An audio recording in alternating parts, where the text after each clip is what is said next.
So, hi guys, welcome back to the podcast. We are back, and I've got a great guest this week. I'm joined by Dr. Trish Lee, all the Hello. way from the States, just across the pond. We were talking about this before, just a little trip across the pond. hmm And I haven't got over there yet, but obviously with things now, that's where I'm going to try and go, and we're going to do different things. And I know Dr. Trish wants to do a fair bit more work in the UK, and what we're going to talk about today, and it's needed as well. She's got some great expertise.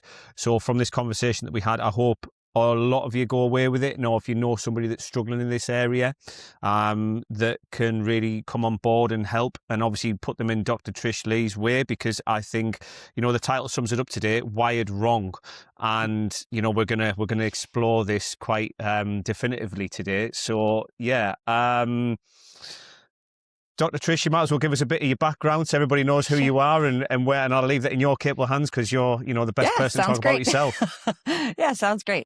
I am a cognitive neuroscientist. I have been practicing for many moons, decades, but about a decade ago, I pivoted all my work out of neurodevelopmental and neurodegenerative disorders into screen addictions and screen compulsions. Dopamine dependency is a better way of saying it, because Hmm. nobody identifies as having a screen addiction Yeah, until they yeah. do. You know how that Hmm. goes. So, Yeah, yeah. but my work centers on being able to identify patterns of brain dysfunction.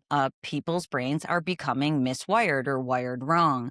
And I can see that using technology, which we can talk Yeah. about, but I can see that miswiring. And then I use technology to help people rewire their brains. And I have been doing that very effectively for over a decade. I've been practicing that type of work much longer.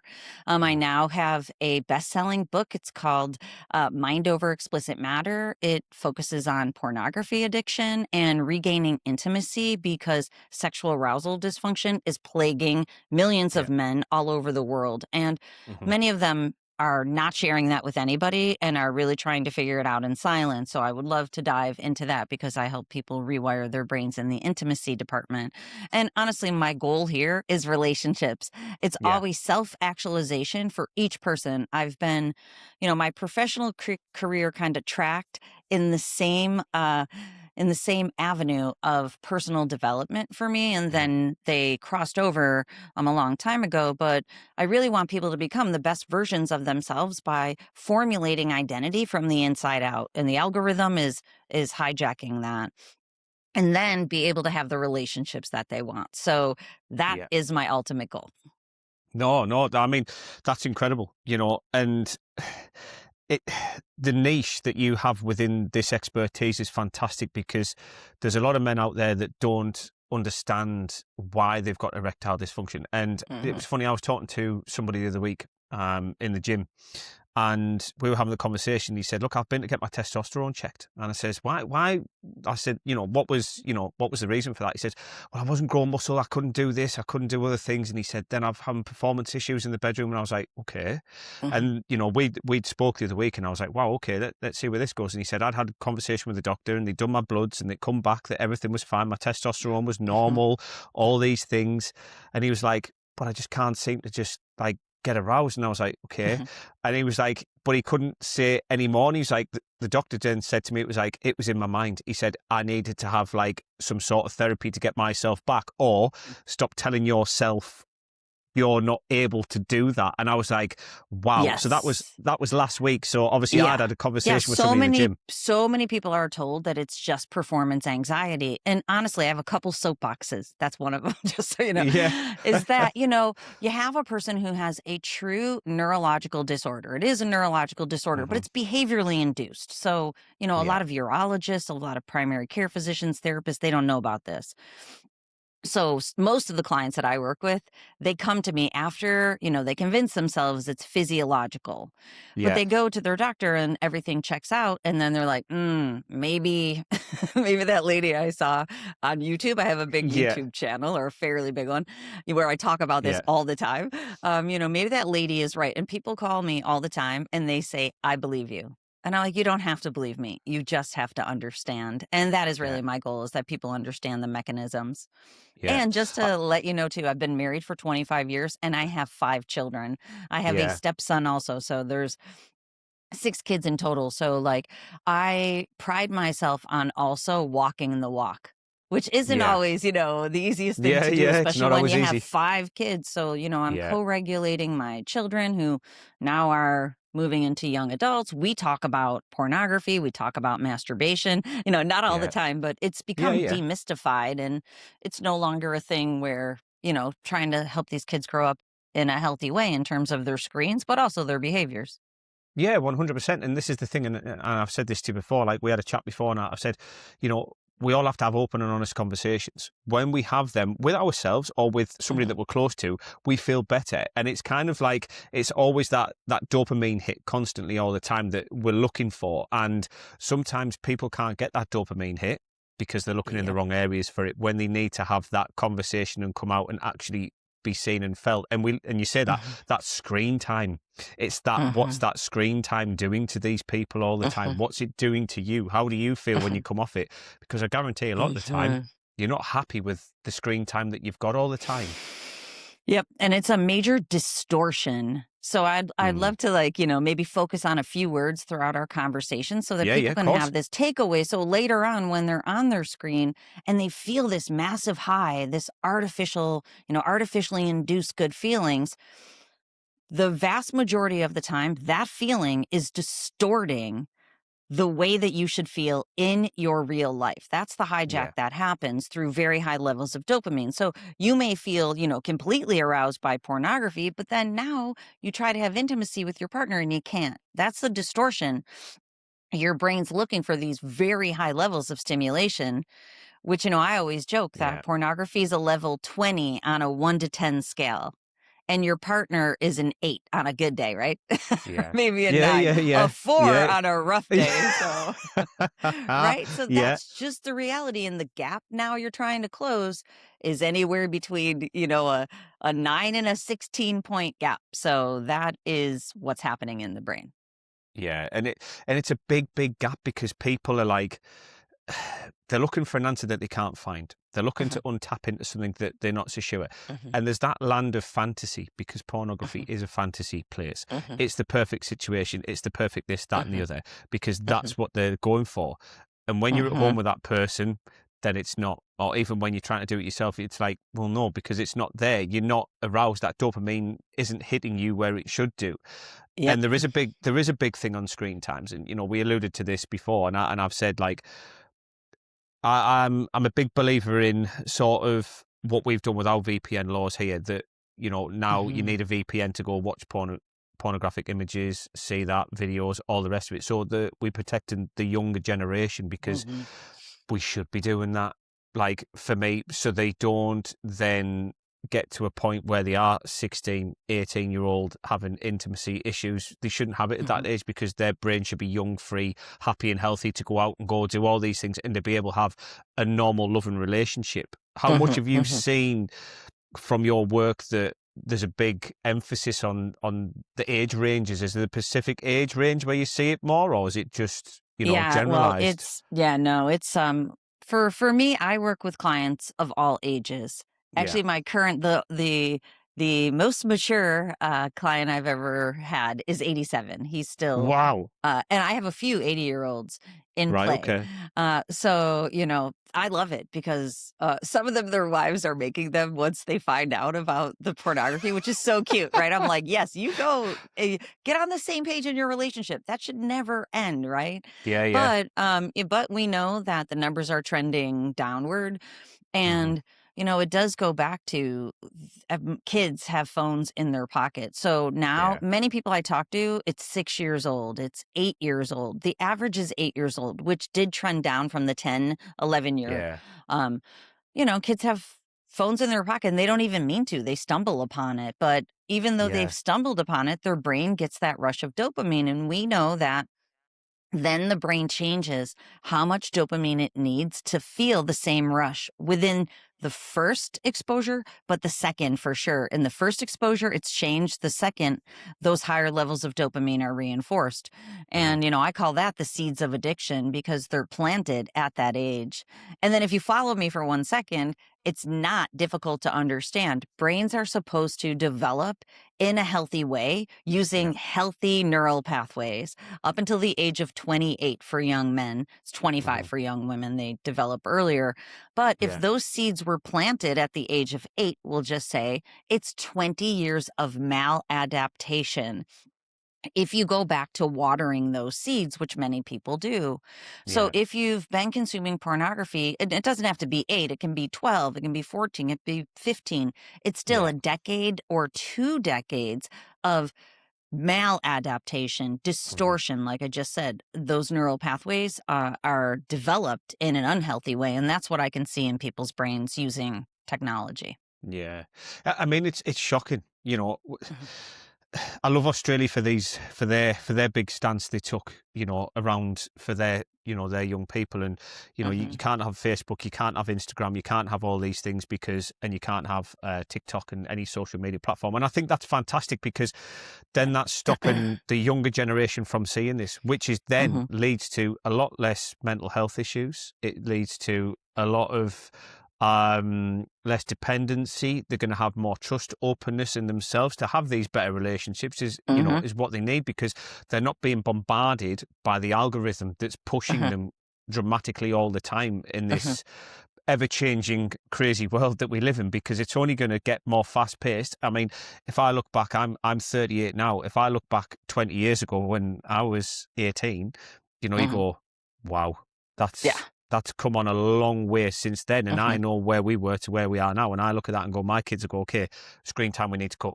We need to do this differently. We need to do Yeah. things differently, you know? Yeah. And with the algorithm, something that I've been studying more lately, like going back to your point, is that it's creating more parasocial relationships. So, Hmm. parasocial relationships are transactional relationships, Hmm. and truly identity fragmentation is at risk. And I'll explain both really quickly. Yeah. Identity fragmentation is our identities before the algorithm were grown from the inside out, and they would be influenced by our parents, mostly, Hmm. our family, our community. So Yeah. that's where identity used to come from. So you'd be sitting in your bedroom and you would think, "Oh, I want to play guitar." And that would be, where Yeah. where identity came from. Now, with the algorithm, kids are on their phones all the time and they see somebody else who's doing something and looks fabulous, and then they get pulled in that direction. For example, the girl who does my hair, she was telling me that she has a 4-year-old daughter, and her name's Alyssa. Alyssa doesn't wear any makeup. Yeah. And she comes home and she had gotten her daughter like a tutorial for art, but the algorithm served her makeup tutorials. So when she comes home from work, her daughter, who's 4, says, "Mommy, I need makeup so I can be beautiful." And she Yeah. tells me this because she knows my work. She's like, my heart Yeah. Yeah. dropped. She's like, the only influence she has is you don't need makeup to be beautiful. And now in her absence, the algorithm served her a ton of makeup tutorials. So it's not just about pornography or explicit matter. It's No. about really realizing what you consume, in fact, is changing you. And then with the Yes. parasocial relationships, the idea is women are really learning mostly to be objectified. Hmm. So they're learning to post things that gets them likes and hearts, usually by reducing the amount of clothing that they're wearing. Hmm. And Yeah. then men are learning to put the fires and the hearts. And some men are doing that strategically. And Hmm. so then that leads to both parties are doing things strategically. That becomes a parasocial relationship. It's transactional. It's not two Yeah. people meeting out across the room and like feeling that natural attraction or desire to spend more time together. It's really about like Yeah. you're serving my need and I'm serving yours. And that I think is actually going to create more havoc over time in terms of how people feel from the inside and their relationships. It is, because then we're not being, as humans, we are social creatures. We love to be out. We love to explore. We love the taste. We Mhm, love the smells. People are going mhm, to forget that. People are not mhm, doing that. mhm. I've never been on a dating app, and I don't plan on ever going on dating apps. I can promise you Good. that. They're terrible for you. I can No, tell you the damn. science behind them. They are I hear, not good for you. no, and I hear plenty. And listen, if that's that person taking that choice, that's fine. But for me, you need to be out in the world to go have this. You know, you need to go to a restaurant, a pub, or whatever, or a coffee shop. You're going to meet somebody. There's always that, you say, that transactional thing. It could be you bump into somebody, you didn't, and all of a sudden it kicks that. And that's what's missing from the world in some Uh, ways. We've forgot to be transactional in one way and how to be natural human beings again. And Yeah, I it's actually suppose, relational. It's relational. yeah, What's missing is the relational aspect. It's become transactional. And an yeah, interesting thing about dating apps is many people aren't making that choice. It is part of the compulsion. It's escalation behavior because they consume pornography and they're seeing all of objectification, right? Like yeah, hmm, scantily clad yeah, women. The next step is to interact with some. And we hmm, know there's more married men on dating apps than there's single men. Think about that. So which is they're not which is actually crazy. there to, right. It's, so my point is like, if you're on a dating app and you're truly there to try to meet someone, I work with a lot of people who are trying Yeah, to yeah, find a relationship. Once they heal their brains and their lives, they want a relationship and everything exists online. But I hmm, tell people, and just to give, your listeners some pragmatic steps because she told me not to go on a dating app. What am I supposed to do? What you're supposed to do in a healthy way is if you're going to go on a dating app, treat it like you're out, yeah, at a coffee hmm, shop. You wouldn't go to a coffee shop and go up to every single woman in the coffee shop at that time. Check them all out head to toe yeah, and then yeah, yeah, and then try to pick up every single one of them, right? That would yeah. not fly in a coffee shop. But No, that's what people are doing on the dating app. So I tell people if you're going to go on a dating app, very important to, scan the room in the hmm, coffee shop, but pick one person at a time that you are interested in having relational interactions with. And that's what it's about. And then really, it's better to find something in the community that excites you. Chess yeah, club, Toastmasters, billiards, whatever it is, and go yeah. there. Find the people who are like minded that you can build a true connection with. Yeah, I say this before, and I've said this many times on this podcast that, for one of my things that, because people go, how do you keep your mental health the best? How do you do these things? How do you look after yourself? And I said, do you know what it is? I surround myself with people who are like-minded, like myself. Uh, I uh, said, I go to the gym, I have an amazing time, but also I go to a comedy club because it's that brain mhm, reset. Because mhm, sometimes I need that reset. I need to have them endorphins going. That's mhm. my big hit for me.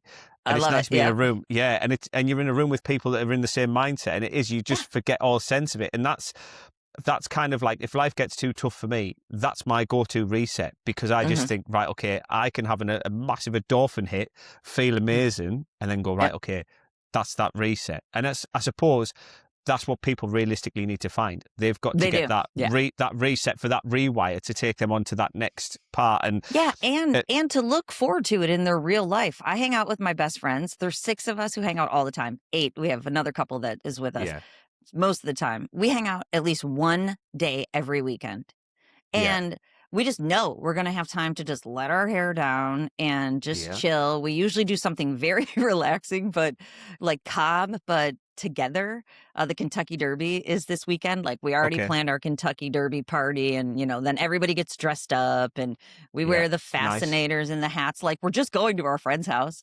But thinking about that is novelty, right? It's yeah. fun, it's exciting, it's in my real life. It's 6 days from now. We made the plans past Saturday. We're going to go, and so when you're doing that, it's like, okay, your brain looks forward to that instead of Yeah, getting these artificial hits from the screen.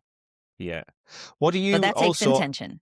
Yeah, it does, and that's what it is. And there's, we all have to have that intention. We all have to have that purpose and say, no, I want Mhm, to change. I want to do something different. And that's a big thing when somebody admits that they want to change and they can see mhm, something that they're not quite happy with. And it's quite hard to get away from, thinking that the algorithms are reading your mind, it's studying your behavior. Like, that's uh-huh. true. Yeah, You said that to me it's last week. studying it's studying your eye gaze and your scroll rate.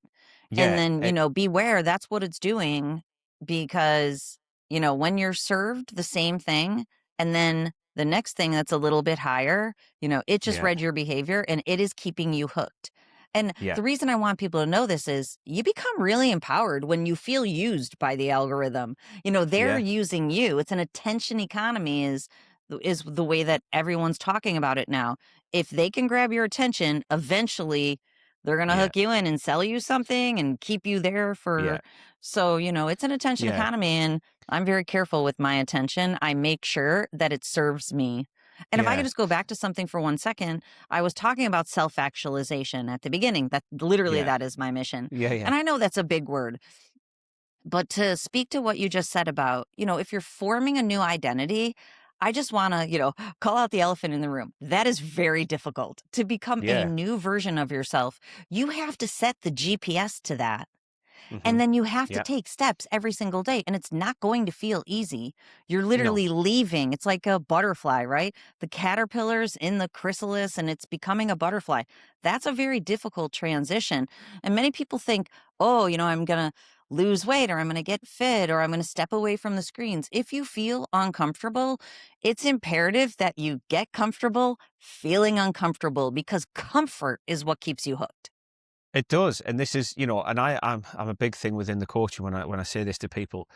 It doesn't matter how you get there; it's the steps that you take. All the small Mhm, steps lead to the bigger steps. And when mhm, somebody has that conscious mind and says, "Okay, we're going to change this. We're going to do something different. We're going to go down that road," mhm. that's the little things. It's the little things that'll then change. And there is going to be a lot of discomfort. There is going to be, There but is. if you can manage that discomfort, you're going to feel 1,000 times better in Yeah, and yourself. managing the discomfort is self-regulation. That's where my work sits. It sits Yeah, in neurological regulation, making your brain perform better so you can regulate your behaviors. You can control them. yeah, And it's easy yeah. as my husband and I are doing a gut reset with, Okay. for our Yeah. microbiome.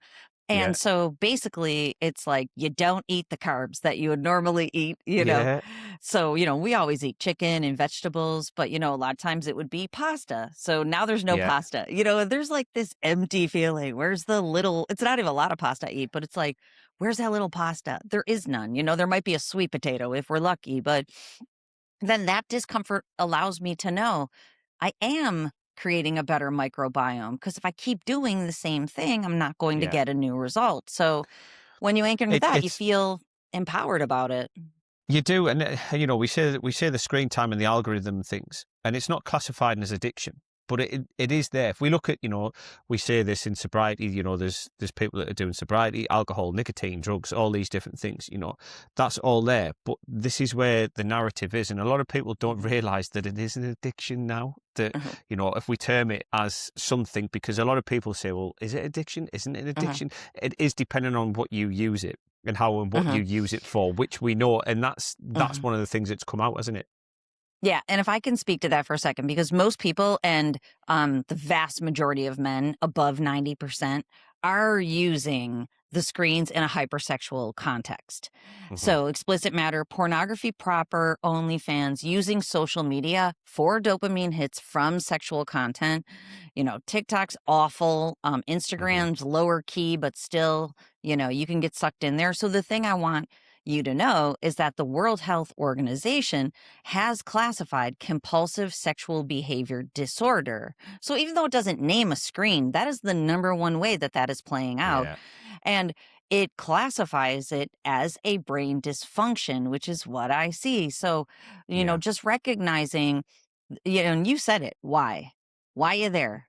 Why you Yeah. on? And if you're there for dopamine hits from checking out sexual, media, and Hmm. I call it sexualized social media. That's why most men are on Instagram or TikTok. And, it is a compulsion. I like to use the word compulsion because, like I said, very difficult for anybody to say, I'm addicted to anything, even if it's Hmm. coffee, even if it's working out. You can be addicted to working out.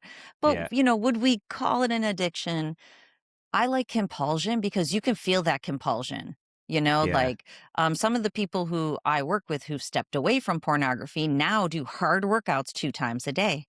And, Yeah. I'm like, that's okay, but you are replacing, that's a replacement compulsion. And I would love you to get that to a healthy behavior because the pull to go work out for a big dopamine hit, it can classify too. And of course, Yeah. that is better for you than Yeah. Yeah. pornography. But I mean, it. what I, You. I You. want people not to need that. I want them to be Yeah. able to have balance where you get a great workout and you feel awesome. Maybe you go for a walk or a run later on, but Hmm. then you can let the system come down and sit with your friends and have fun. Yeah. I mean, I was something you just said there, I thought about, because today I'm getting quite a lot of stuff from TikTok, and the comments Mhm. and different things, and I see my comments, it's on there, and somebody's put a lovely comment on, and from her profile picture, she's a good looking girl.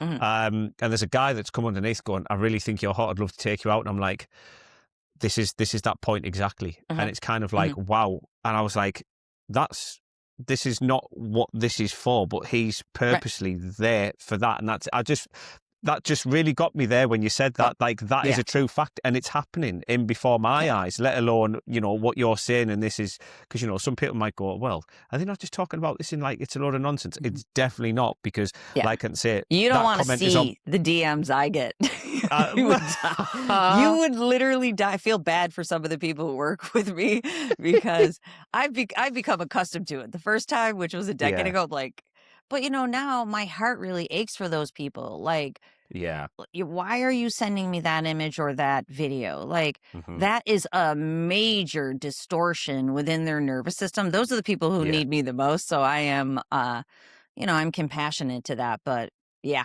And then if you yeah, look all over social media, this goes back to one point I wanted to make about dating apps, is that we yeah, know that the vast majority of people on dating apps are not emotionally healthy or emotionally hmm, intelligent or emotionally mature, meaning that they are there for the purpose of the dopamine hits, not yeah, to build a true relational connection. So if you go on a dating app, even my male clients tell me, they're like, they messaged a girl and she's on her way over, and I'm like, anybody who's willing to come over 10 seconds later, that's not an emotionally healthy person, right? There's no amount yeah, of money you could pay me to roll over to a stranger's house right now with the anticipation of having sex, right?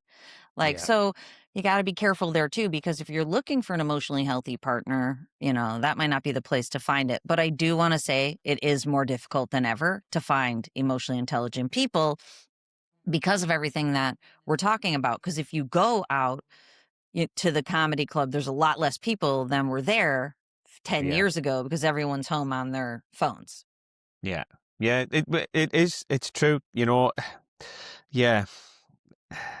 Yeah, it's a difficult one, because not everybody wants to be in the same place as everybody else, because it's easy to stay in your four walls. It's easy to stay on your phone. It's easy to look at everything. And the way the world is, everything's always pushed, and it's always like, well, you can have this from your phone. You can have this. We can deliver to you. We can give you this. We can give you that. We can give you the other.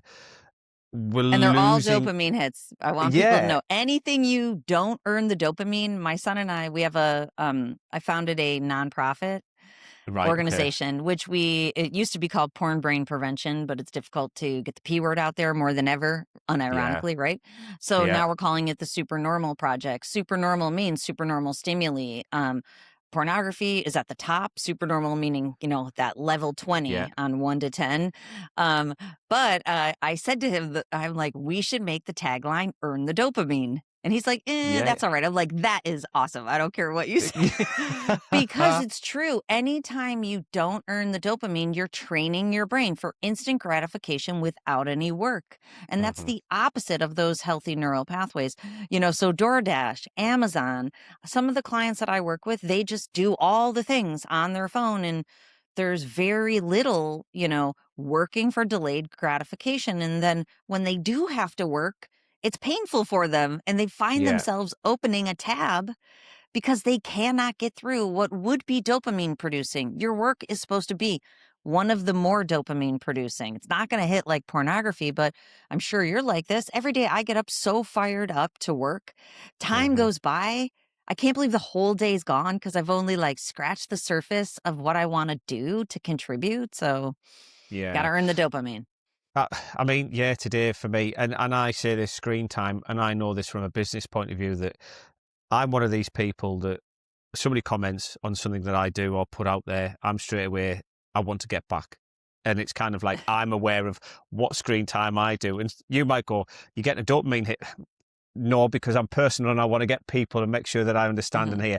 And I'll say this out here now. I'm not ever going to answer everybody, but I try mhm, to get back to as mhm. many people, Yeah. because that for me, the gratitude back and all these things. And I think sometimes that's where a lot of men will fall down because they don't see the gratitude side of things. They don't appreciate what they've had sometimes till they don't have it no more because they're looking for something that they can never truly get.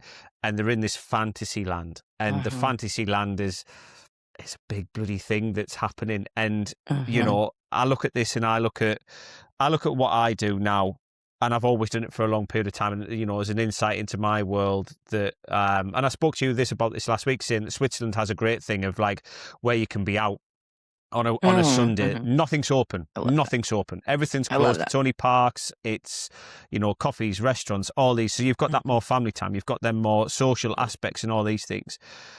I would love to see what their sort of screen time is over there compared to the rest of the Mhm. world because they seem to have it very well switched on.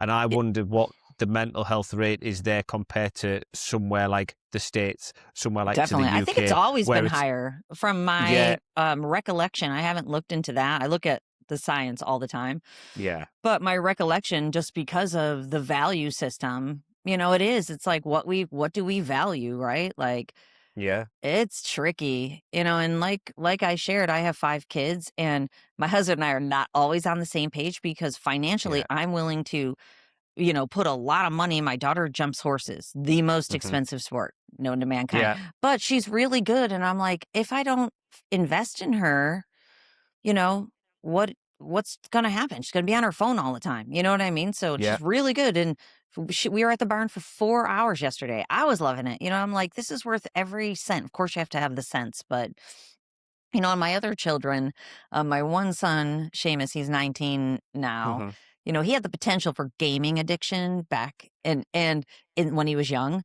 but I worked with him, relentlessly for 10 years, but like Yeah, easily, but just consistently. I set up, I set up the way that it was going to go with him. And yeah. this goes back to like, yes, it's good to, keep kids from accessing, the worst of it, especially, Hmm. but it is more important as parents to stay in the co-regulation with them. And when you see the fruits pay off a decade later, it's incredible. And Seamus is a great example of it. He would be on his devices or his computer gaming, Yeah. and he always games with friends. It's never alone. So it is a social thing. It Hmm. always has been. But I tell him you have to be in real life double than what you're playing on Yeah. your games. And then I would make him come off and go play basketball in our yard. And I am not even kidding. He was home. He's away at college now. He was home a couple weeks ago. I hear the basketball out there. Yeah. And now he plays pickleball with his friends and wiffle ball.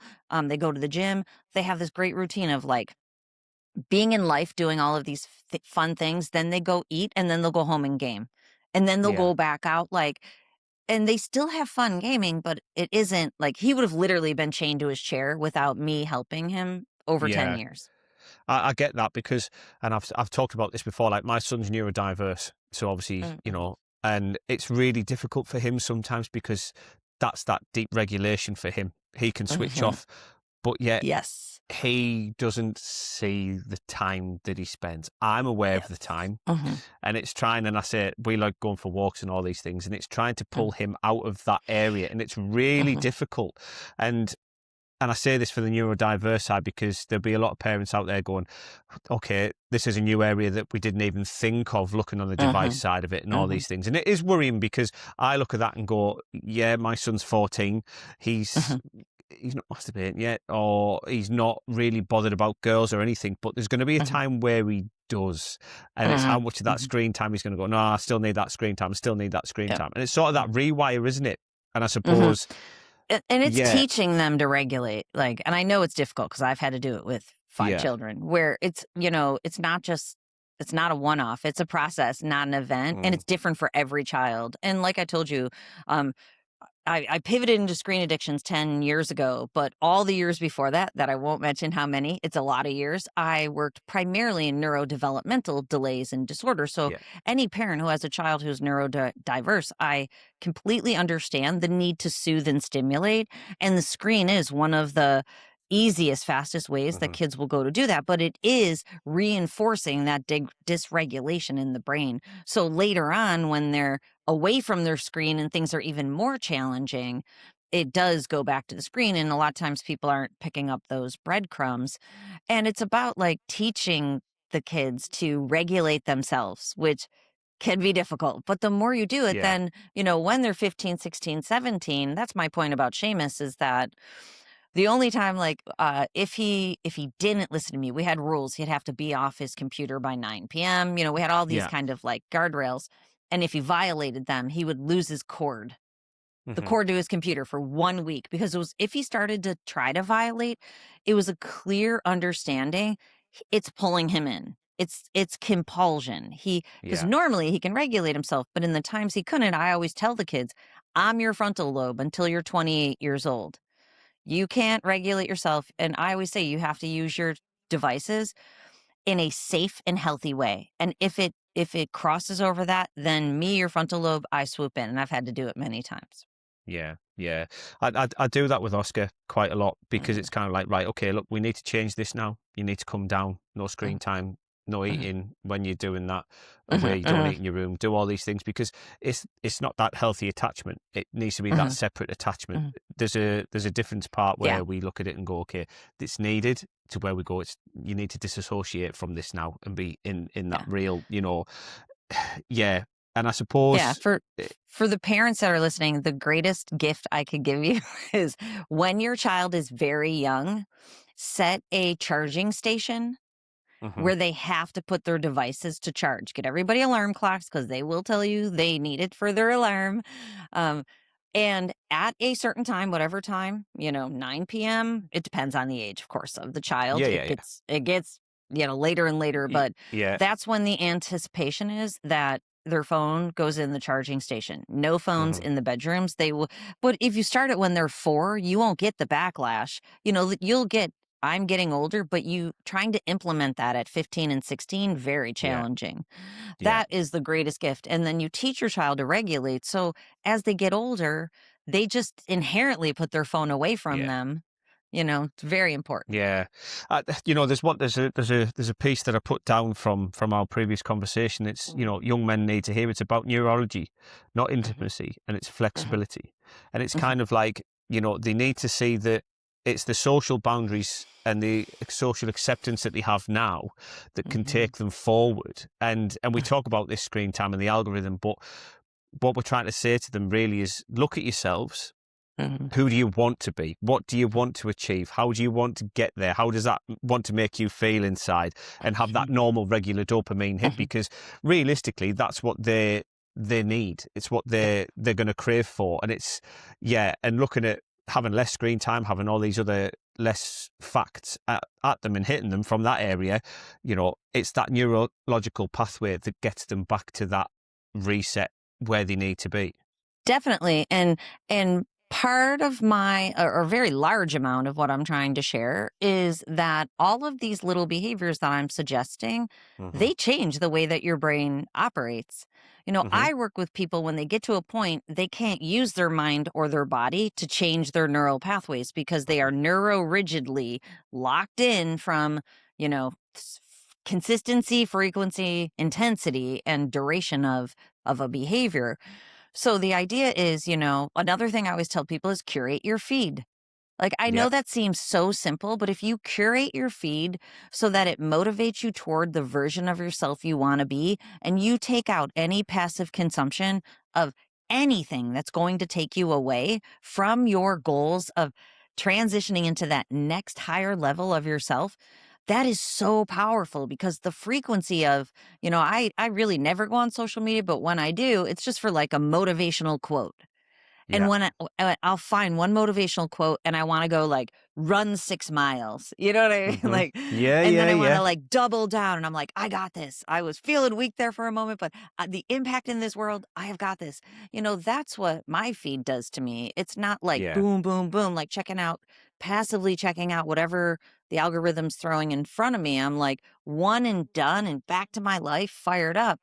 And, I would love people to know that all these small little things, they make up the fabric of your life, right? And how you're moving through it in terms of where you're getting the dopamine and where you're not. yeah. 100%. I mean, I took this decision a long time ago, and I got rid of all my personal um sort of social media.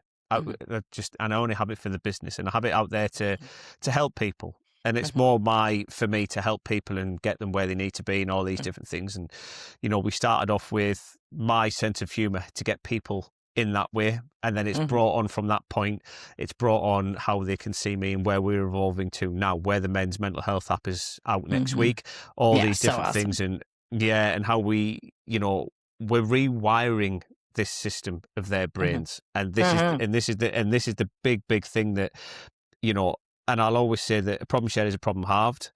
mhm, We need to mhm, have open and honest conversations. And I think, we've talked a lot recently about all these things, and it's kind of like, what's the big key takeaways for you within this? One, what you've seen for a long period of time. mhm, Where do you hope that men or even females seem to mhm. see this differently?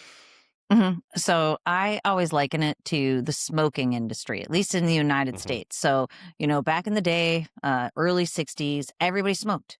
And they Yeah. were being told it helps you relax. So there wasn't really no negative stigma. And now with pornography and social media, it's widely accepted as this is just what we do and we're probably going to do for the rest of our lives. But what Hmm. happened with smoking, because, nobody really smokes anymore, is that No. people figured out that it was addictive, even though they were being told it's not. Yeah. So I always say people aren't dumb. They know the hold that their phone has on them, but they have to be empowered to understand how to choose differently. And I tell the people in my program, you're the top 1%. You're way out in front of everybody else. We want people to be early adopters on this Yeah. healthy mindset. But when it comes to smoking, also, people finally understood that it causes cancer, Yeah. primarily lung and throat cancer.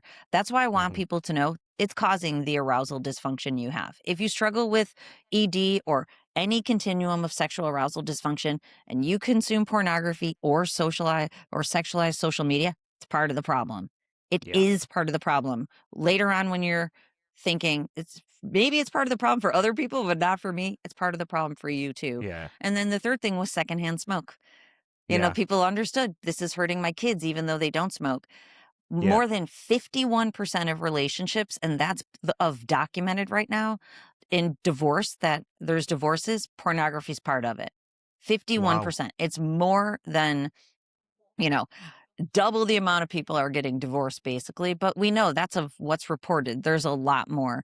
The primary reason that people are separating is because their connection is being ruptured because of screen use and primarily sexualized. So that rupture can be repaired when you step away early. And I already Yeah. alluded to it too. When it comes to all of these behaviors, dopamine is, and we kind of said it, dopamine is the molecule of motivation and pursuit of Yeah. pleasure. It tells your brain, this is important, do it again. And we Hmm. know the algorithm is giving you dopamine and then giving it you at a higher dose, a little drip bigger in whatever you're consuming. It is leading you down the path of escalation. And you mentioned this. So many of my clients say, "I love my wife. She's absolutely gorgeous. I don't know Yeah. how we got here." You got there because of the algorithm and pornography without seeing you were in it. So Yeah. if any of this resonates, it's imperative to pump the brakes on it. And if you cannot pump the brakes yourself, get help doing it, because Yeah. now is the time. It only gets worse in the future. It does not get better unless you change something. 100%. And it's like a habit, you smoke and you say these things, and that addiction, watching porn, all these things, it's a habit. When you start dating your wife or you love whoever it is, you weren't watching porn, probably because you were that involved with that person, because the arousal was there, everything was Yeah, there. but most Uh, people, not to lovingly add some more to that, is that most people find porn, like I said, when they're 8. And you're totally right yeah. that there's 3 stages of love, and the first stage is lust. So, Yeah. Yeah. like, in the first stage of meeting someone, it's very lustful, which will, satiate that need for the high levels of dopamine that your brain became accustomed to. But then, of Hmm. course, the second the second phase of love is less lustful. And the third one, when you have pair bonding and now you're in it and you've got a million kids and Yeah. you've got mortgages. So, like, the idea is, like, of course, I always tell people, like, I hope you can keep your your sex life and your intimacy is fun and engaging and like up there for the both of you, but Yeah. in a healthy way. But most people, and I've talked to thousands of people, porn was in it. They brought it into their Yeah. relationship. It does go down during that lust phase, but then it goes back up. And we've said this a couple times about communication.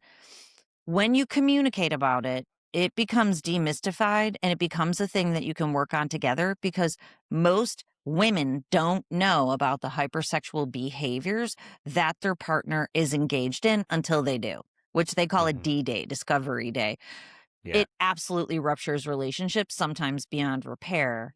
So for men, they got to double down early on so that this Yeah. hijacker doesn't follow them through. Yeah. But in communication, I always say, okay, I tell people, let's just take a pause for a second because I'm going to tell you the most difficult part of this whole journey. You have Hmm. to talk to your partner. Yeah. I'm like, Yeah. if you're willing Yeah. to have sex with someone, you should be able to talk to them, right? Well, this is it. Communication is key, and I'll allude back to it there. A problem shares, a problem halved. If you're not Mhm, talking about it, you're never going to get to the bottom of something. You're never going to be able to feel yourself. You're never going to be able to have that dynamic relationship. You're never going to be able to do what you want and not have ED dysfunction. This is the thing. And you sent me some work you've done, and it's called "When the Brain Stops Responding: The Hidden Driver of Erectile Dysfunction," and it was a mhm, great read. The overstimulation paradox, and I'm just going to read this paragraph because mhm, I found this inspiring, and a lot of things, and I hope some men try and take a bit of this away. The overstimulation paradox: the brain is designed to respond to meaningful rewards with dopamine, connection, novelty, achievement. But digital pornography compresses all three into artificial intense experience, high novelty, endless variant, and immediate access. This drives dopamine far beyond what natural experience provides. Over time, the brain adapts not because it's broken, because it's efficient. mhm, That paragraph there got me, and I was like, wow. And I was like, mhm, so many men need to hear that because if you've just heard me, replay that back and play that into your mindset till you mhm, hear that, because it mhm, is a paradox that needs to change. And through mhm, all this, we've alluded to a lot of different things and the way it is and a lot of things, but I think that pretty much sums up everything there in one. And it's mhm. so empowering and it's so powerful for you to put that out there. And, you know, Thank I you. hope I hope so many people are able to see that and just go, okay, this is now where the change needs to be. This is Yep. what is next, you know? Yep. Yep. That's my mission is understanding, not believing, right? Yeah, yeah, Once you see it, you cannot unsee it. And that is where the real change takes place, right? Like yeah, once you understand how terrible fried food is for you, it's difficult to eat fried food, you know? yeah, It yeah. just is. Like once you get it, like, oh, it's just really difficult to do it. So that's my hope is that when people understand if you're not, this is the way I see it. Especially if you do not have the life you want right now, right? Uh-huh. Because people tell me all the time, like, I've got almost everything dialed in except for my relationship or my focus or my energy. Like, Yeah, if any of those things are off, take a step back. But I will tell you, self awareness is low. The higher a dopamine dependency, the lower the self awareness because it is one of those pillars of emotional intelligence. yeah. That's why a lot of times people need help at that beginning stage because the fog is so dense. But once the fog clears, then you set that GPS on your life. And I always tell people, you can have the life that you want and deserve. Hmm. But Yeah, you got to get going, right? You got to keep yeah. moving in the You, right direction and stop desensitizing your brain through dopamine that's taking you away yeah. from it. I'm 100% with you because, and it's yet again, once you realize these things and you have that help and you have that person that's in your corner that's able to make you succeed and see these things, it's then like, okay, you're gonna have two paths. Do you want to stay on the same road and go down the same path that's been taking you on the narrative all the time, or do you want to be on the high achieving road, which is going to get you into that place where you feel at your best, that you can Yep. have the abundance that you want, everything that you've set out to. So Yep. yeah, I agree. It's for Yeah. that And paradox Wayne piece Wayne is. Dyer, who's one of my greatest mentors, he always said it's lonely on the extra mile, right? Mhm. Because like if you're doing things differently with social media, and all your friends are like, "Oh, why aren't you on Instagram?" It's lonely on the extra mile. And the cool thing about my kids is they're learning that. Yeah. My son Declan, he's not on any social media, and he uses an app I always forget the name of to balance his screen time. He's only able to go on 3 times a day on his phone, even on Hmm. Google, for 5 minutes, and it just Yeah. keeps him off of his phone. And he set that, when he was younger. He's only 22, but Yeah. this Yeah. way he stays engaged in his real life, and so powerful the choices he's making. It's lonely on the extra mile, you It, know? and it is, but we can all do that extra mile. We all have Yeah. it in us to go do it. We have the Mhm. mindset there to do it. We just have to unpick it, find it, and take it to the next step. Mhm. And Mhm. it is hard, and we'll go back to it. It's bloody uncomfortable, but it's doable. It is. Uh-huh. Anything in life that isn't sometimes easy is going to be difficult. But once you've done the difficult, you look at it and go, I can do that again. That was Yep. easy. I'm not. I'm Yeah. not worried about it. You know. Yeah, and a pragmatic step that I always tell people, do things that challenge you. Even if it seems silly, like go for a run, sprint. Like if you're used to running but you Yeah. don't sprint, just do a sprint, do a cold plunge. Set a goal that will be difficult for you to achieve and then achieve it. Or even, forego carbs. Or Yeah. even the workouts. Like I work out, almost every day. And I always do it like to a level of challenge where I feel awesome when I get done. Even like forget the physical piece. It's like my husband always says, "You work out too intense." Like, but I'm not like, "Ugh," I'm just like doing Yeah. some fun Yeah. stuff. Yeah. I'm like, it's a challenge for me and I absolutely love it. And then I feel exhilarated because I challenged myself and I committed to it and I did it. And when you Yeah. do that, that is just a game changer in your life. It really is. And then Yeah. especially the more things you're doing in the world, the less time you have to be on your phone. 100%. I mean, for me, and I said this, I've just done a 3 month sort of shred thing for body, Mhm, mhm. really clean Yeah. eating, everything. And the last couple of weeks have been a bit off the wagon. So I've had things that I haven't had for a while, and it's been Uh, lovely. But I know mhm, today, that mhm, was me. Reset this morning. My alarm mhm. went off. Bang. That's me. We go to the gym tonight. We play hard. I'm going to change it up. And this Yep, is the next step now because I'll start again for another 8 weeks and to yep. do it and go and push myself in that boundary and say, this is the next step. It's going to be uncomfortable. It's not going to be nice, but we're going to get it done. And that's it. Yeah. And And that's, you're gonna feel but, great, right? And then to have oh, some comfort sometimes. I'm like, I don't want people grinding all the time. no, I get I that. think Same. I think of brain function in 3 ways. There's brain boosting activities, brain draining, and brain neutral. We Yeah. should try to stay out of brain draining. So like if you're just on a constant shred, your body does need even a day. I tell people take 1 day a week to integrate because Yeah. being on a constant go go go is can be very brain draining at a certain point, Yeah. even if it's all brain boosting activities. To mostly stay in brain boosting by avoiding brain draining and make sure you have brain neutral times. Like when we Yeah. went out with our friends the other night, my one friend Holly didn't come. She's like, I just need a reset. Like, we're like, we respect that because on any Yeah. given day, it's one of us who doesn't want to socialize because it's been one of those weeks where you just need to go to bed early. Yeah. You have to. And sometimes, yeah, I say I'm going to go do this the next 8 weeks really hard, but 1 day a Mhm. week I'm going to have something like some cake or something Uh-huh. that is Uh-huh. better for me because I feel Dark like I chocolate need with that. sea salt.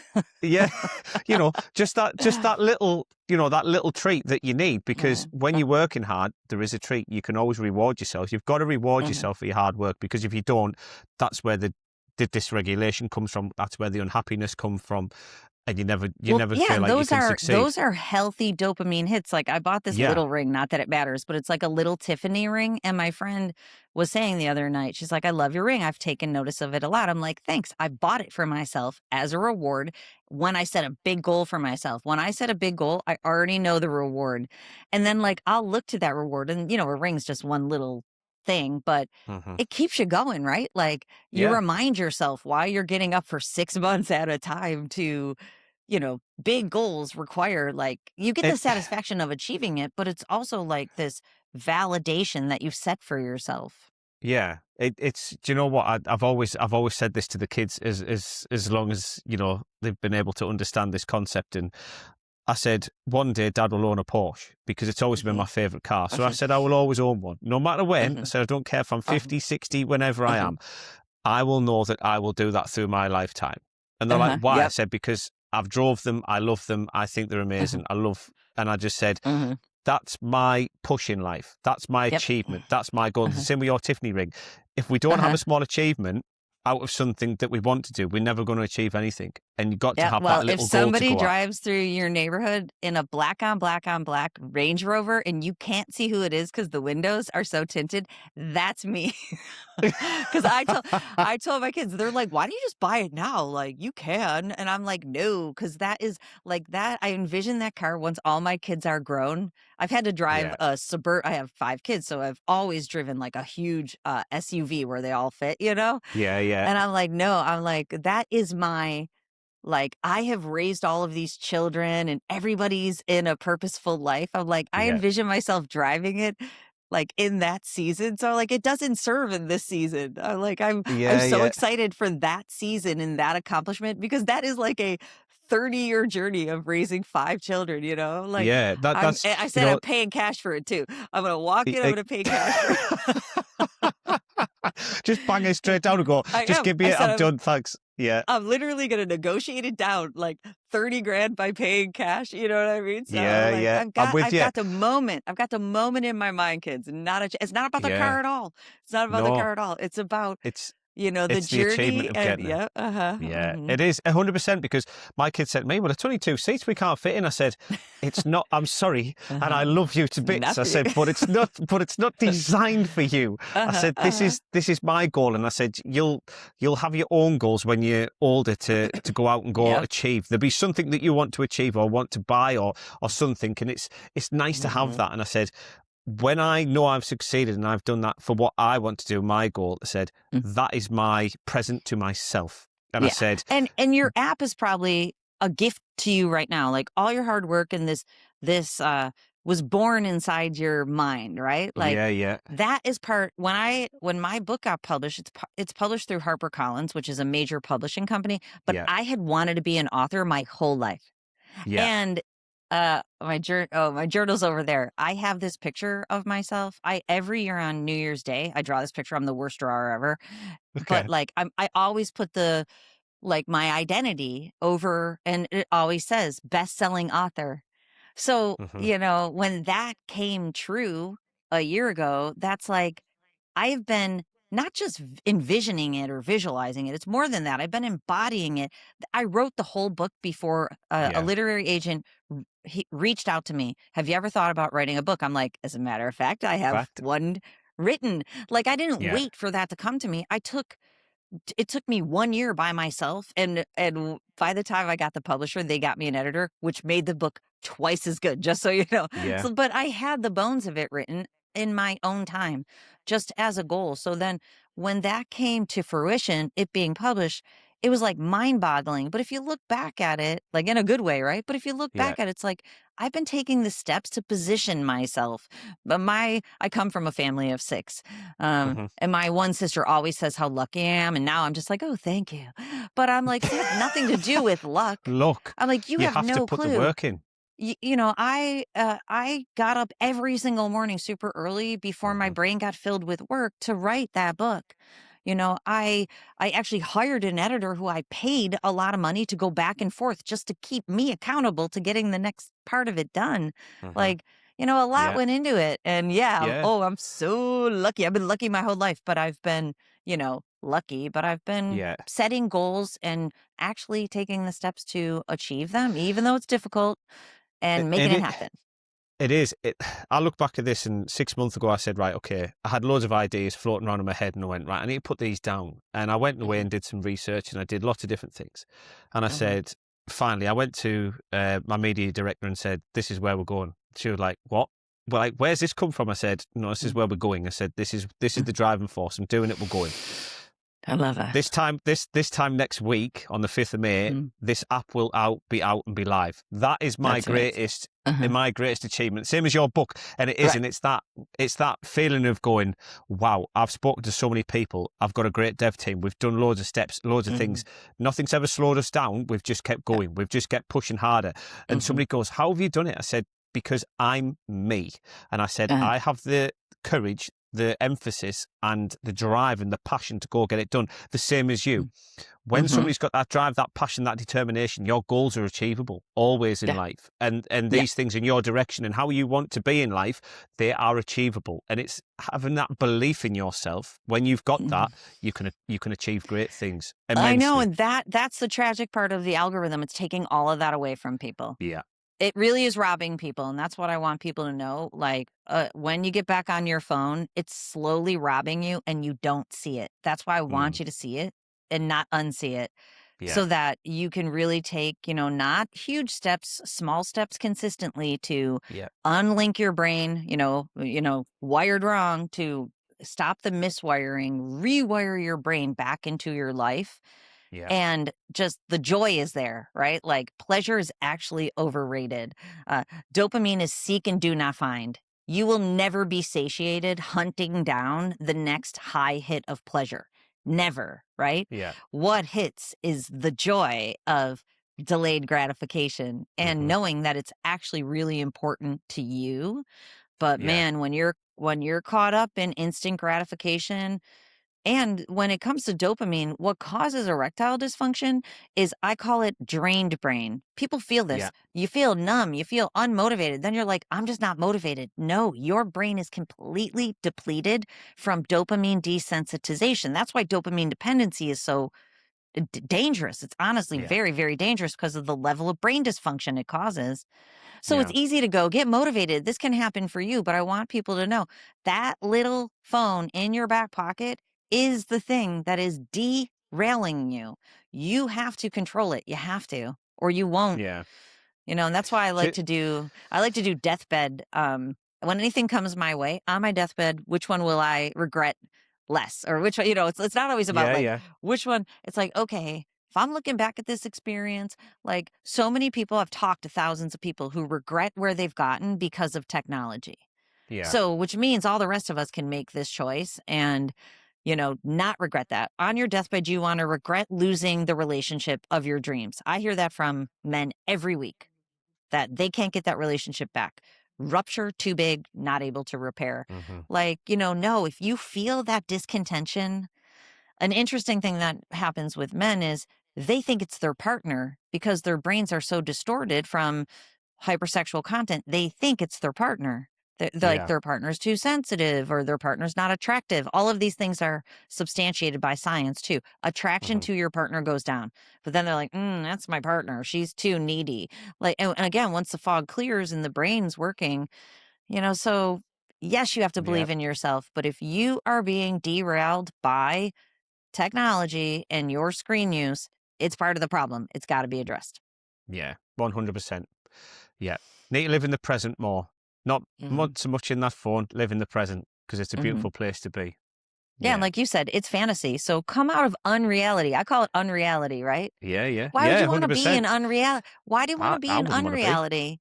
Get in No. your own reality and make your reality so fabulous you never want to leave. I have a thing, having lots of kids, it's difficult to travel, difficult and super expensive. So Yeah. I've tried to Yeah. create a staycation of a life. Yeah. And so I don't want to vacate. I Yeah. have Yeah. literally no need to vacate. Like, yes, I want to go have experiences, but I don't feel the need to leave my life.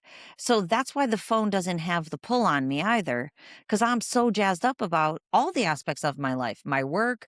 My children call or text me a million times a day just for Yeah. fun a lot of the times. Like, and I pause my work just to stay in it with them. My son Declan and I, my husband will come home and I am roaring with laughter, crying, because that's like what Declan and I'll do. It's just so silly. I'm like, how do we get on this super far tangent about nothing? But just you got to round out your life and make all the pieces snap into place like the puzzle that you want to complete. And there's no room for your phone in that. You don't need an unreality. No, you Go don't. make that reality with your partner the thing you want it to be. Talk to your partner. Going back Yeah, to that yeah. one. I mean, to be fair, I'm going to take this back to a previous podcast. David, when he was on, he went down to South America and he went off and he said, phone signal. He said, what's that? He said, it didn't exist. And he said at the start, he said, it really like frightened me. He said, but Mhm. actually, he said, I thoroughly enjoyed it. He said, because I was a free person. You Uh-huh. just you exist in the rainforest. And he said, Mhm. what an absolute different feeling that is. And that's that thing. If somebody says, "I can't do it," imagine yourself elsewhere. If you're not heading out because Mm, the weather's bad or whatever it is, mm, imagine you're elsewhere. Put that phone down. Imagination's an amazing place to be. Imagine mhm. what you could be doing. Yep. It's not I know. Well, it's that's not what I difficult. I always joke. No one's been bored. People think they're bored when they're not on their phone. Nobody's been bored since 1991 with the dawn of high-speed internet. And Yeah. psychologists have said for decades that the state of boredom is where creativity comes from. Hmm. So you have to be, it's called the default mode network in your brain. If you're consuming anything like passive consumption of anything on your screen, you're not in the default mode network. When you're in the shower, that's when you are, right? Like in today's Yeah. day and age, because, and then you'll have this great idea because your brain is synthesizing and humming and it's at the perfect speed for creativity. But if you're always on your phone, and yeah, Yeah. you can create that. Another challenge for your listeners is to think, what has the biggest pull on for you? What is that one Yeah. thing? Or I guess you could even identify the smallest pull because that might be a better starting point, Yeah. Yeah. and eliminate that small pull. One thing I did, all my friends have their partners and their children on GPS, right? They know where everybody is at all times. And even when my kids were younger, I turned it off. I got it for like a week and I'm like, this is driving me insane. I see my one daughter's speeding. My other Yeah. son's not where he said he's supposed to be. It glitched one time. My daughter's supposed to be in school and it shows she's at this park. I went off the rails. My, my daughter puts her teacher on. I called her, I'm like, why are you in that park? She's like, I'm not. And I'm like, it says you're in a park. And she's like, here's my teacher. I'm like, hello, Mrs. Smith. I'm sorry, that GPS thing glitched. I'm like, that is not for me. I don't need to know where my husband is at all No. times. I need to trust him. My Yeah. children, it's going to be like 1980 when I was out. I always came home alive. Like, and they know Yeah. I'm always here. You need me. The double phone call, if I got a double phone call right now, I'm out of here. I can see my phone from here. If my child's face lights up 2 times in a row, that's emergency and I'm out of here. But, I Yeah. don't need to track them. And that was a minor thing. I could feel it dysregulating me constantly. I'm like, Yeah. this is terrible for me. The costs outweigh the benefits of this Hundred for percent. me in particular. And then I Yeah. turned it off and the kids love it. The kids brag to all their, most of them are young adults now, but I still have a 15-year-old and she brags all the time. Her location is on in my phone, but it doesn't like ping me or anything. If I need to find her, Yeah. I can, but oh, so freeing from that. Yeah. So pick the 100%. smallest thing. Mhm. Yeah, I'm with you on that because, yeah, I don't with my kids. I'm like, go, like if you need me, like you say, Mm, ring me more than mhm. once, and I'm coming Yep. at you. Yeah, you can Yep. send a message saying SOS. I know what it means. Okay, Yep. where are you? And that's it. Yep. That's all I need, and I can go do that straight away. Yep. I will ask you one Yep. question though, Sure. total random different question. So, if you could Mhm. either time travel, Mm. when would your Mhm. point in time be? When would you go back to, or when would you go to? If you could go to the future, what would you think it would be, or would you go back to the past? Where would you go if you could do it?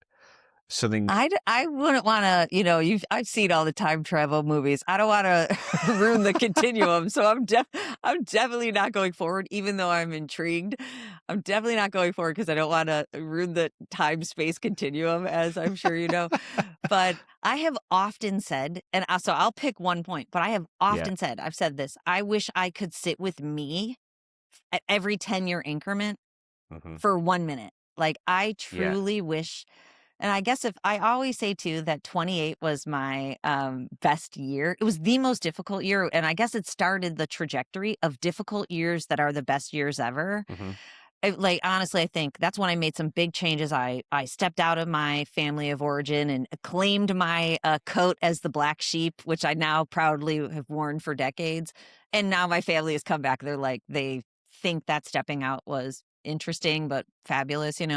So I think 28, where I wish I could like see my thought processes that allowed me to have the courage Hmm. in the face of fear. I think that's really like the first year where I just started doing it, Yeah. where I'm like, when I was 28, I wanted to write a book. I still should do it. I actually had the cover worked up. I've not written one word of it. I wanted to write a book called "There Is No In Crowd," when I was Yeah, yeah, 28 years old, yeah. and I made this cover of, like, all these, like, little black stick figures and then a red one Okay. in the middle, and my point about that is everybody's so worried about disappointing the crowd, but the crowd's not thinking about you. They're just thinking about themselves. We're just made up of individuals who are trying desperately to survive, Mhm. first of all, and then the rare people are figuring out how to thrive, and that hit me when I was 28, and I kept talking Yeah, about it, so I think that would probably be the point that I would wanna see the yeah, most. I think it'd be really intriguing. yeah. I would go back to myself in sort of early teens into my Mm, 20s and just say everything's figure outable, mhm, and mhm, it's going to be amazing when you get there. Don't worry about it. mhm, Just mhm. go the path you're going. Don't worry about if you think you made mistakes. They'll all be little lessons to your life. Trust me. And Yeah, that's yeah. I would go back and just go. Don't worry about it. Everything's figure I know. outable. And I think people going back to this and go. Everybody's life's figure outable. And if there's an issue and you've got erectile dysfunction and all these things, it's all figure outable. It's just It is. asking for the help. It's asking, reading your book. It's Mhm. going to work with you. It's going to your YouTube channel. It's all these things. Everything in life is figure outable. And if you need something out there, you've just got to try and find it a little bit to come find us. Yeah. And, help's always there. Yeah, I think 28 was when I hired my first, coach, and I signed up for my first program too. Like, Yeah. you know how I said that my education and then, like, personal development really started to, like, have Yeah. that was when that happened too. I stepped out of, like, the conformity of my family into, like, claiming myself, which takes a lot of Yeah. courage, but I also realized that I don't know how to do it. So I had to take programs and I had to get a coach. And one thing that I can honestly tell you, I usually have two coaches at a time now, one for business because I don't know what I'm doing at the next level, right? I only Yeah. know how to Yeah. do it Yeah. at this level and sometimes not as well as I would like to. Yeah. So I always have a coach trying to help me get to the next level. When things happen with my children, I get the professional that I need. My daughter Yeah. was in an abusive relationship once, which does go back to transactional relationships. That's going to be in my next book. I'm writing my next Okay. book, Cool. "Miswired by the Algorithms," what I'm affectionately calling it. And I want to tell the Yeah. story of how all of that happened without me as a parent seeing it until Yeah. it was abundantly clear, but she still wasn't being honest. But I went. I remember making the call to like the domestic violence hotline. Wow. Terrified, absolutely terrified. This was, like, 7 or 8 years ago, and I'm Wow. like, "I cannot believe I'm doing this." But I had taught myself, when you're out of depth, you get the person that knows how to Hmm. help you, even if it scares you or terrifies you. And you know what? That organization saved her life via me, you know what I mean? They Yeah. told Yeah. me all the things I needed to do, and she had just turned 18, so I couldn't make her do anything. Yeah. But the amount of influence I had in that situation, like, I look back, one of the most difficult but formative for me Yeah. and her. Like, I have so Yeah. many of them, would be here all night, but, the idea is if you feel out of depth and you're scared and you don't know what to do, get the person who does. That 100%. is the Yeah. step, Yeah. what to do in that moment, like and yeah, it's not always gonna feel great, but when you look back, you will be glad you did it because problem solved, and that was a process, not an event. Yeah. In the end, I felt like an absolute rock star. Did I do everything perfectly? No. Did I Hmm. show up and never disengage? I took breaks like we talked Yeah. about, Yeah. but Yeah. You have to. I Yeah. crushed it, and my daughter just gave me permission when she was home. I thought I was gonna have to change the whole story and pretend it was a fake story. She gave me Yeah. permission to tell the whole story, like, from our family standpoint. I'm like, "Whoa, that's gonna make that way juicier." Yeah. So, Yeah. No, really, but she wants to help the world. well, that's the right way to do it. And, what you're saying is we do need help. And when you need that, go see the people you need. There's more Yeah. of us out there than people realize. And once you start looking for it, you'll find us. And there's plenty out Mhm. there to do it. And we're all approachable. We're all here to help and help in any single way positive Well, that's we there. all got the reality is we all got here through the journey that, Yeah. I mean, expert in quotes, but I see myself as a person who is ahead of the journey, slightly ahead than other people. I'm behind some people, there's no doubt, but like when Yeah. it comes to brain function and arousal dysfunction and compulsions to the screen, I'm far ahead of a lot of Yeah. people. So that's the person you need. They've walked the walk, they talk the talk, they know how to help you, and Yeah. that's their passion, right? Like if Yeah. it's your passion, there's nothing I won't do to help people. I'm here for it. Yeah. No, fabulous. That's great. That's great. Uh, Dr. Trish Lee, it's been an absolute pleasure Oh, to thank have you. you on. Yeah, thank you Thank you for very having me. I much. appreciate it. No, honestly, it's something that's needed to be said for some time, and Mhm. there's other topics on this channel that I want to get across, and hopefully we can help as many. Like I said, and Dr. Tricia Definitely. said, just ask. There's always somebody there, and if somebody comes to me, I'm going to say go work with Dr. Tricia Lee 100%, Mhm. because you've got it in a nutshell. You know what you're doing. She's published author, loads of other strings to your bow. You're an amazing, Mhm. accomplished woman. Oh, And thank thank you. you very much. No, and thank you very much for Yeah, your no, my time. pleasure. I'm glad to be here. Good. Right, guys, listen, this will be out, and then I'm going to take a little break because the app is coming. And I've got a lot of work to do in this next week or so. So yeah, we're going to get this one out just before it launches. So after the launch, it's going to be a little bit chaotic, no doubt. So I'm going to need all my time in other areas. The But podcasts are 7 minutes long from now on. yeah, they'll be short and sweet. Dead mind you. That'll be it. I'll just Here's be like, one yeah. takeaway. Goodbye. See you next week. Yeah, that's that. Yep. Yeah, that'll be that's left. But no, but it's been a pleasure, guys, and we'll all catch you on the next one. Thanks very much. Yep. Thanks. Bye.